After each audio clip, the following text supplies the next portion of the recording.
Presentation आएगी यहाँ पे ऐसे हाँ वो तो खैर बाद में ले लूँगा, पहले देखूँ लेडी की ठीक है। ये रिकॉर्डिंग ठीक है। Good morning. Drew Parker is the senior advisor for emergency that I lead up. He also was formerly the chief of water sanitation and hygiene in our Pakistan office. So Drew, if you're ready, could you please kick off with your keynote address? Thank you. Often offer a leverage opportunity to ensure due consideration for secure allocation to drinking water. Coastal and urban locations are increasingly disaster prone, and the risks are obviously greatest where these two overlap, and this is often the case in South Asia.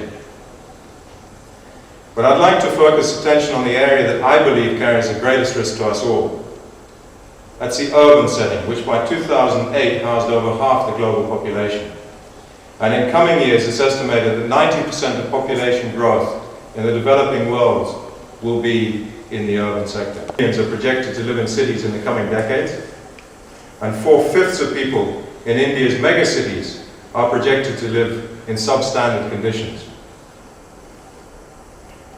The urban settings generally show that the vulnerable are located on marginal land, where the risks are highest, the hazards are greatest, and they have the least formal support and infrastructure. In Haiti, for example, there's been a steady flow of poor rural migrants to already overcrowded urban slums. The availability of potable water is 54% in Port-au-Prince, but only 25% in holistic wash programming in urban settings. This leaves the software and the community engagement to CBOs, faith-based organizations, local NGOs, and usually on small-scale projects. Emergency response in the urban sector, unlike in the rural context, struggles to actually deploy seasoned and experienced practitioners. And this, I believe, is of critical concern given the increasing risks, especially on support. We don't have internal emergency capacity for urban. We utilize a standby agreement with a private sector utility company, Veolia, to access suitably experienced staff on a pro bono basis. So there are significant opportunities to explore linkage to the private sector, or to access and deployment of public sector employees to help tackle infrastructural challenges. But it doesn't actually help us a huge amount in addressing the holistic WASH programming and needs in the informal urban settings. So it's both logical and essential that we explore opportunities to enhance our ability to respond to the WASH needs in urban settings. In terms of systems, there's a need to build in system redundancy for essential services and locations. Pipe networks, either servicing water or sewage, are extremely vulnerable to damage and to maintenance shortfalls.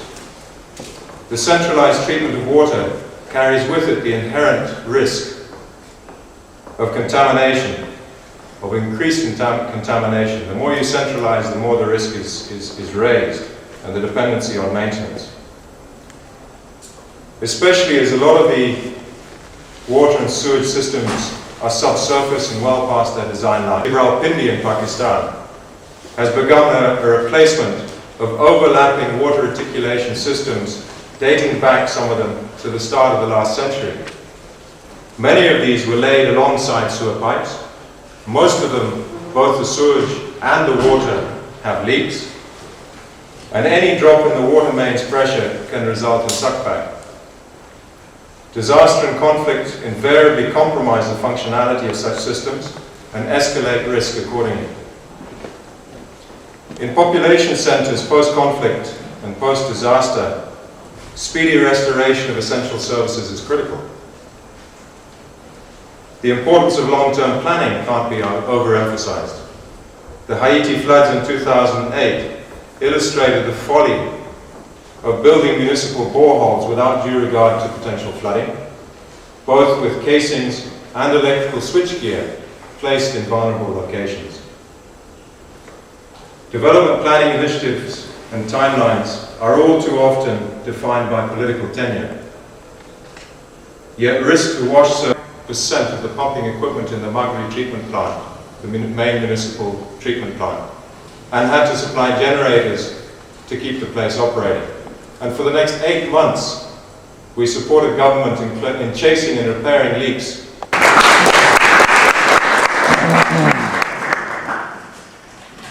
Thank you very much, Drew.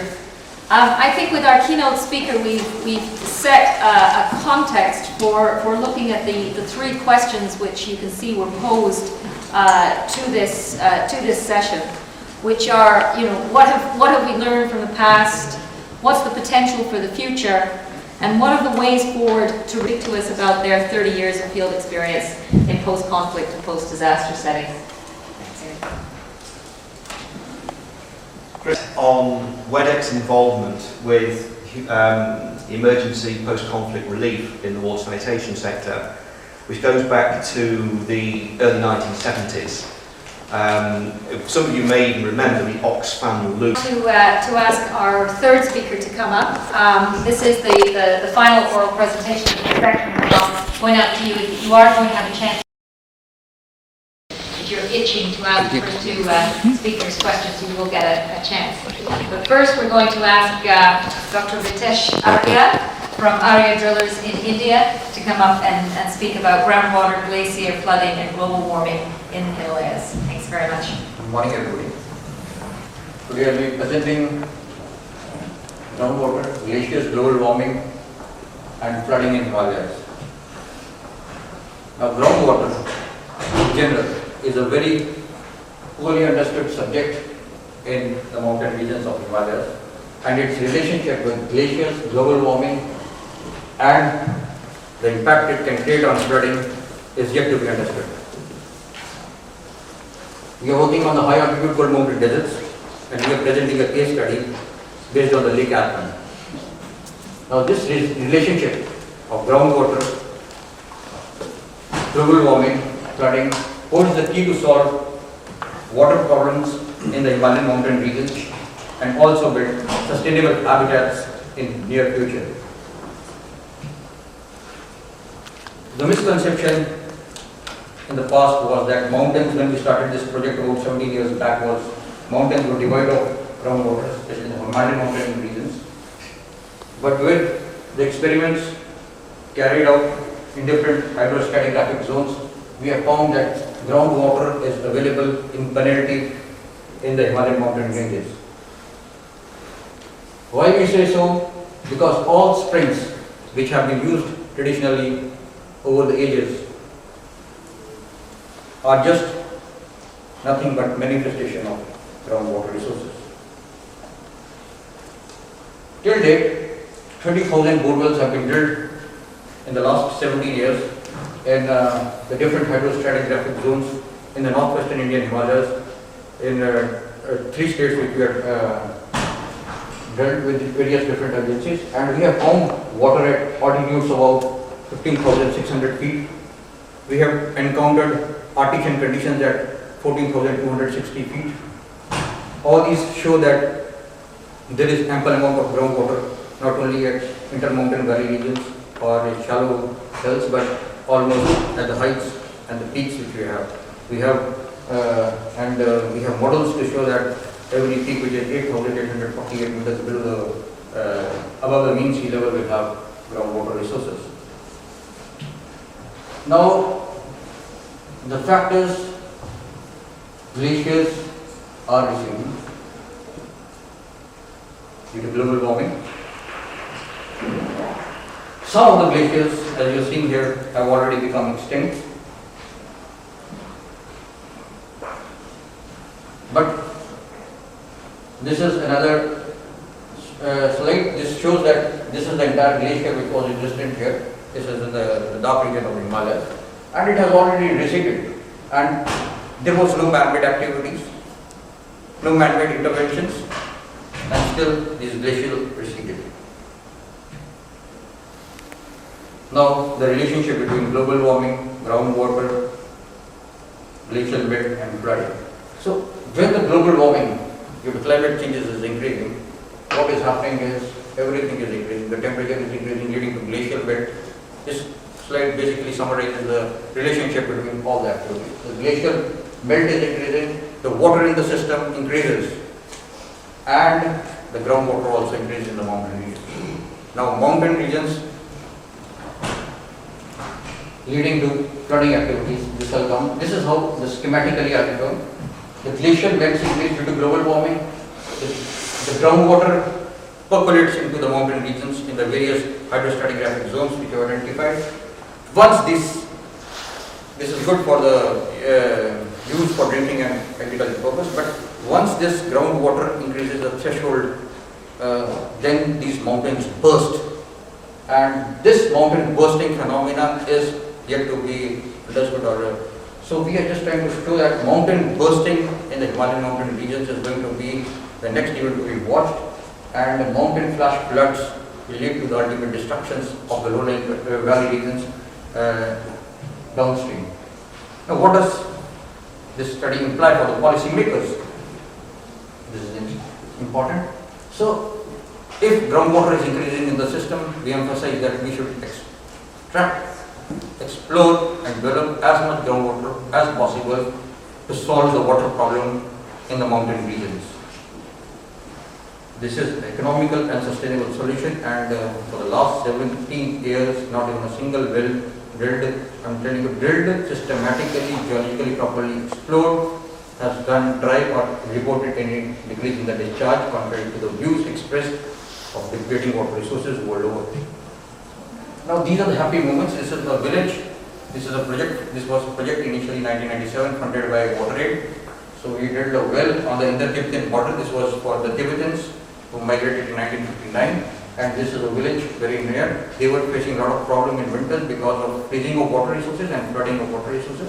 And we had a Puga geothermal site here very near to vicinity, so the water complex. So groundwater was a solution for them.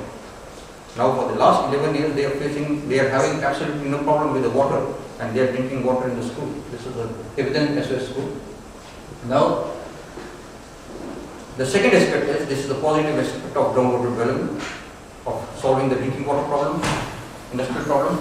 Now the other side of groundwater increase in the mountain regions due to global warming is the floods. Now this is very typical how a groundwater can induce floods in the mountain regions. So we are trying to make now studies to show that last civilization, the Indus Valley civilisations, may owe its extinction to the maximum flooding which occurred due to mountain bursting in the past. That was maybe a phenomena which took place about 5,000 years ago or more.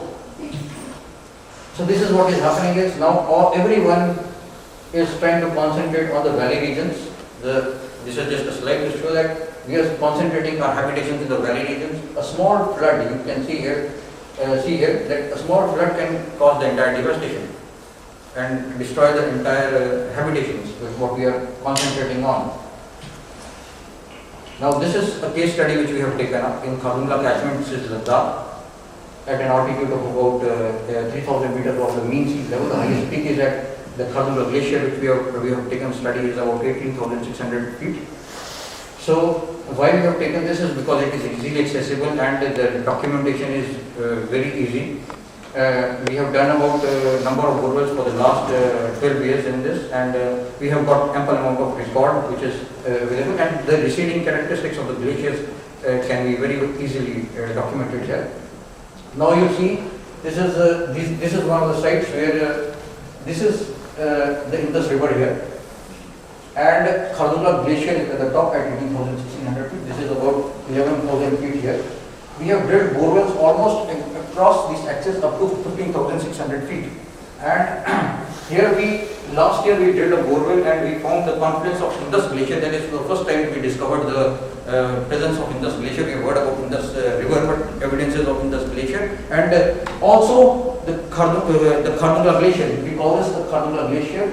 And the confluence, we were drilling wells here and we found that evidences of Khardungla Glacier and Indus Glacier here. So now it has receded about 90 kilometers, and you can see at the top, Khardungla Glacier is now restricted to the peaks.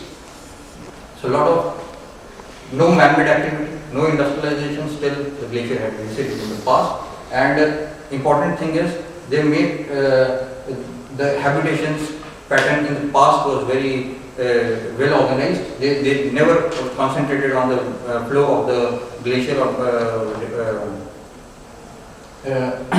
Now these are the, on the basis of the evidences from the glaciers, we have been able to identify these paleo channels from where we are getting this groundwater. And only the paleo-glaciated channels, this is important now, only the paleo-glaciated channels are giving us ample amount of water. The surface water or is not giving us that much amount of water. All the aquifers which we are getting on perennial sources and giving us a lot of discharge are paleo-glaciated channels. Now groundwater in the last 5-6 years has become a household commodity. Every hotel, people who have visited Leh about 5-6 years back and now they visit. So you have ample amount of water. Earlier there was quite scarcity of it. So groundwater has really created a tremendous amount of socio-economic changes in the way of life the people are living there. Now what are the implications? Now the place I am talking about is almost 6 months in a year. It is cut off from the rest of India. And you have freezing problem. The water, the river Indus freezes there. You can just walk on river Indus, and we have charter expeditions, and in summers there is flooding problem. So groundwater has turned out to be such a simple and an economical solution, and it has really changed from unreliability, from uncertainty to certainty, unreliability to made the entire system self-sufficient, and it holds the solution for ushering a green revolution in near future in that cold, high altitude cold mountain deserts. Now, these are the few pictures showing how people still were waiting for water, and water sources drying up in various regions of Himalaya. The tankers, water tankers, still in some places are the only way of getting water for the people. And this is a slide showing what all the streams you see, the waterfalls freezes, the streams freezes, when people have to collect water, ice, and then they melt it. This is the snow which they have melted and get water in the past. Now the things have changed due to groundwater development. Now they are getting almost water even at temperatures where it was minus 60 degrees. Last year we drilled a well at Dras, that is the second coldest place, habitated coldest place in the world. So groundwater was a solution there also. So this is another groundwater development, and these are the evidences of Indus Glacier being discovered for the first time. And now the utilization process, animals, happy children, all the slides you see, most of them, women and children are taking water, and they are happy because they don't have to get water from far away distance. Wherever water is required, we give water there and there. So that is the significance of groundwater development. Now the important question is, if we are going to pump all our resources into groundwater resources, what is the time? How much time these resources are going to last? This is a very important question all over the world, which is asked, how much groundwater. So we should not generalize. In Himalayan region, the amount of groundwater is enormous, and even though the glaciers are receding, still the potential is very good. So we have shown that the life of groundwater is directly proportional to the glacial melt. Even if we have a small amount of glacier in the mountain regions, anywhere we have groundwater. So these are the missing models and the theories which we are working on. Very maybe at times it may be contradictory, but these are practical experiments which we have been carrying out for the last 17 years. And this is the remains of the Khardungla Glacier, which was extending up to 19 kilometers. Now this is what is left, but still we are happy. And this is the source of water for the entire lake catchment, and now and in future. Now the problem is today, due to economic compulsions. Now economic compulsion is driving our all habitations into the valley regions, because we get plain regions, water is easily accessible, don't have to cut a lot of material for building houses, so everything is being concentrated in the valley regions. This is the biggest problem now. We are ignoring the geological knowledge, and due to economic compulsions, we have some policies of the government also to make industrialization in the valley regions, and that is driving us into regions which were initially considered to be fragile for habitations and industrialization. So what is happening is ignorance of geological knowledge, ignorance is making them to make buildings and industries in valley regions, and this is a major threat which will be faced in near future. But what happens is a small simple flood can lead to heavy devastation in near future. This is happening world over. The valley regions are being flooded with habitations because of a number of reasons. Ignoring the geological knowledge is very important for groundwater development, sustainability, as well as building good habitats. Now you see, this is about Khardungla, this is about 18,000 feet. Initially, in the past, this was considered to be good for agriculture. Now this is Indus River, that is about 13,000 feet. So this entire valley region was good only for agricultural purpose. They used to pray so that Khardungla glacier should not harm their habitations, and they used to work in the fields in the day. Now what has happened is this has dried up, but all the water is seeping into it, and we have drilled wells here which show that debris of about 300 feet, 100 meters or more is available there. So that is going to move due to this thrusting, and then the habitation is being incorporated into these valley regions, and the entire habitations goes for a 6 when a small flood or a small slide occurs. Now if cyclones, earthquakes, tsunamis and hurricanes are events which we have been talking about in the coastal regions worldwide. Mountain flash flooding event is an event to be watched in near future. This phenomenon is today poorly understood. We don't have any paleo studies. We need to give more emphasis on understanding this, and this holds the key for our survival. So need of the hour, I'll just like to conclude by saying that understanding this relationship between groundwater, global warming, glaciers is essential for our very survival in the mountain regions and also in the valley regions, because anything, mountains I consider to be the headwater regions of any catchment, whether it's Indus Valley civilization, whether it's Brahmaputra, Sanko or any other civilizations. If anything is happening in the mountain regions and you are not worried about monitoring these resources properly in the mountain regions, if the head is not okay, your entire body systems goes for it. So emphasis should be on studying, but you see everywhere you talk about no mountain hydrogeology, no paper on mountain hydrogeology, no paper on mountain groundwater, no paper on mountain water resources. So emphasis should be on mountain hydrogeology. If your head is right, everything is right. That is what it is like. Preservation of glaciers. Now, economic compulsion was one thing, and the second thing was we had some political problems, so we have to keep the roads open. So I'm talking about the Khardungla catchment, it's not generalized. So this military compulsion is also driving roads at the top of the peak. We have cleared the glaciers so that the road. So that preservation of, we are talking about preservation of animals, we are talking about preservation of glaciers, how we can preserve them. Skiing is, we are doing skiing, or we are building some resorts in the mountain peaks where we are disturbing the glacial concentration, not allowing the glaciers to flourish. We are destroying the seeds of the glaciers. So that has to be taken into consideration, because until unless we preserve these glaciers, we don't interfere in their growth, then we will be interfering. Now utilize groundwater to the maximum. This is an important question. We have to utilize groundwater because it's most economical and the cheapest resource available till now.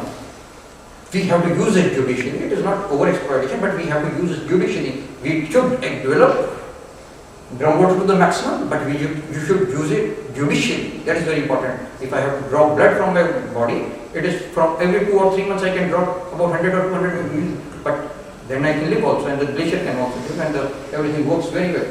Now, utilize groundwater to the maximum, and groundwater, I have already told that it's available almost below Mount Everest, any peak I can get groundwater probably. Yeah. And select habitations for sustainable development.